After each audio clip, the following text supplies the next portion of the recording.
La obra nos cuenta que al oeste de Estados Unidos, un pueblo llamado Kansas, en la localidad de Holcomb,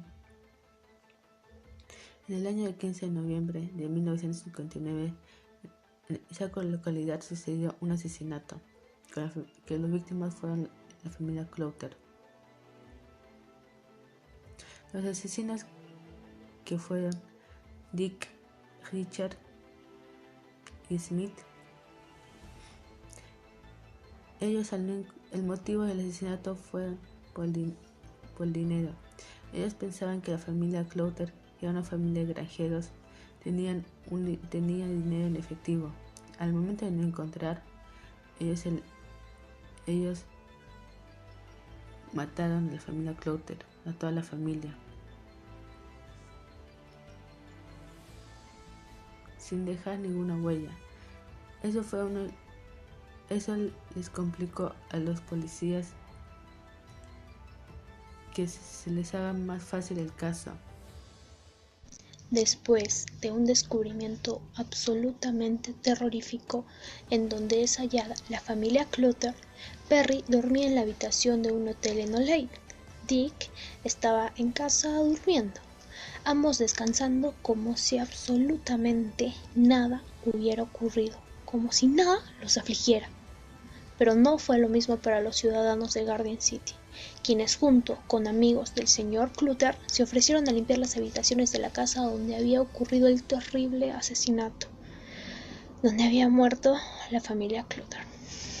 En la mañana del lunes, un 4 del 11 de 1959, en la granja se encontraba un oficial de policía y el señor Stockley, quien era el único empleado de la granja, pues él también estaba ahí.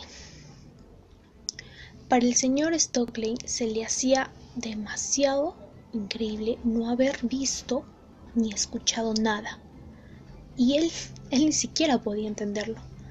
Tanta era su incredulidad que lo comentaba con las amistades que limpiaban y sacaban las cosas que habían sido salpicadas terriblemente con sangre. Bueno, el sheriff ya había recorrido el lugar y trataba de recopilar toda la información y pruebas para que la investigación sea más válida, ¿no?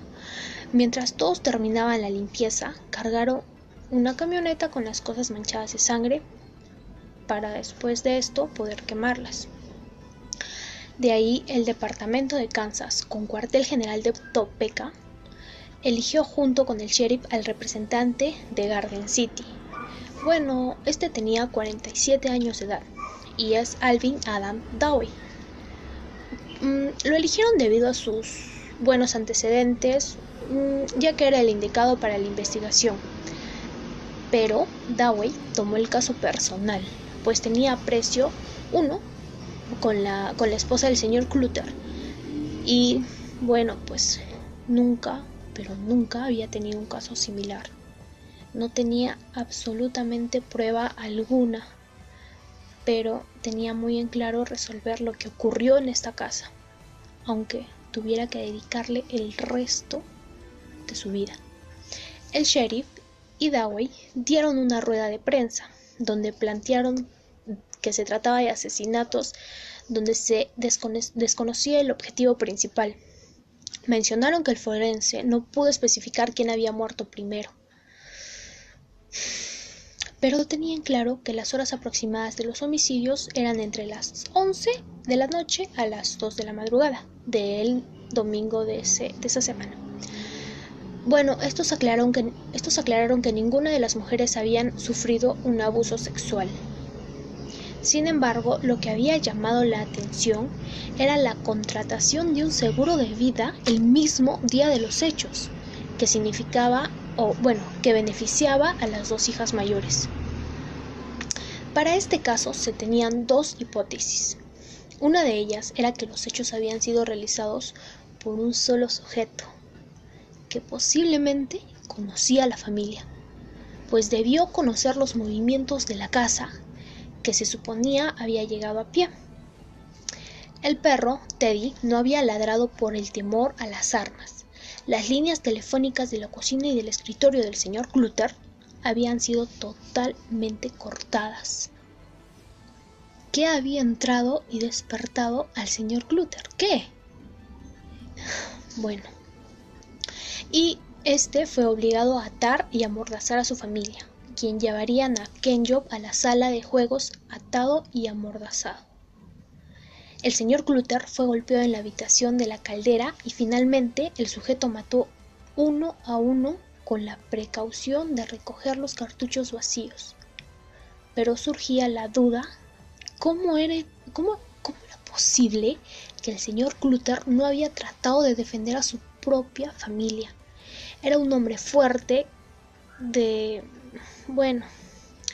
esta duda se desprendía la hipótesis número 2, que era más de uno. Posiblemente esto no hubiera sido porque todos los nudos estaban hechos por la misma persona, o sea, todos los nudos eran totalmente iguales. Y pues, ¿qué habría pasado ahí? ¿Qué es lo que verdaderamente habría pasado ahí? Ahora voy a seguir con el capítulo 2. Dewey tenía en su oficina, que había sido facilitada por el sheriff, la cuerda, la cinta adhesiva, en bolsas de plásticas, fotos ampliadas de la escena del crimen, pero tenía las fotos del señor Clutter en primer plano, en la que al costado de su cabeza se veían huellas de un zapato de una marca especial y otro con forma de rombo. También tenía el diario de Nancy, en el que la última anotación decía que Bobby se había quedado a ver televisión y se marchó a las 11 de la noche. Y esas eran las únicas evidencias. Por esa anotación, Bobby Roop había sido interrogado 2 veces, y en la segunda ocasión fue pasado al detector de mentiras. Dewey no creía que tuviera algo que ver, pero llamó la atención al ver que el señor Clutter quería que Nancy terminara esa relación, pues los Clutter eran metodistas y los Roop eran católicos,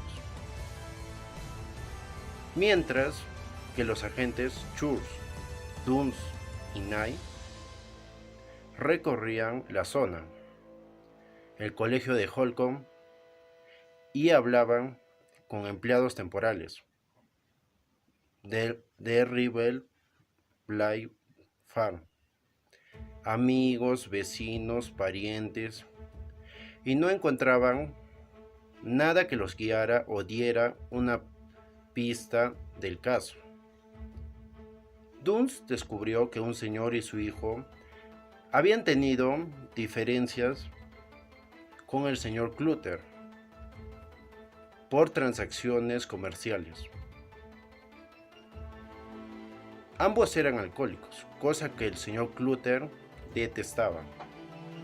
Dunst había visto en su granja sogas con nudos iguales con la que estaban atados los Clutter, pues no creía que el móvil de los asesinatos era el robo. En el pueblo la gente estaba asustada y cerraba muy bien sus puertas, cosa que no hacía antes. Con desfachatez,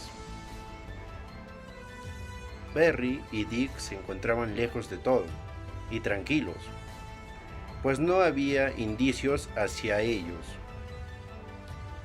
Tenían diferencias sobre la forma de ser de cada uno. Perry tenía un sueño recurrente por los malos recuerdos en el orfanato de monjas, pues era maltratado y burlado por orinarse en la cama, del cual Dick se burlaba y contaba siempre algún chiste. De ahí existieron diferencias entre ellos. Muchas gracias, acá termina el capítulo 2. Dick y Perry han regresado desde México a los Estados Unidos. Por otro lado, los investigadores y policías no logran la primera. En esta parte de la novela, se obtiene la confesión de los hechos por los asesinos. Dick tenía un amigo, Follett, que estaba en la prisión. Él se enteró que la familia Clutter fue asesinada y como fue el único que contó sobre la vida Clutter, sospecharía de ellos. Floyd confiesa que ellos serían los culpables. Gracias a él los policías llegaron al fin de la investigación. Entonces, Alvin Dewey obtiene las fichas de los culpables y su gente no demora más de 2 días en detenerlo. Dick y Perry fueron capturados cuando conducían un auto robado. Dick es presentado como un violador de menores y confiesa todo el acto que realizó, y su amigo Perry también lo confiesa. Entonces, en pueblo de Holcomb se enteran la gente por el arresto y que se decepcionan porque no conocían nadie a los asesinos y que no eran del pueblo.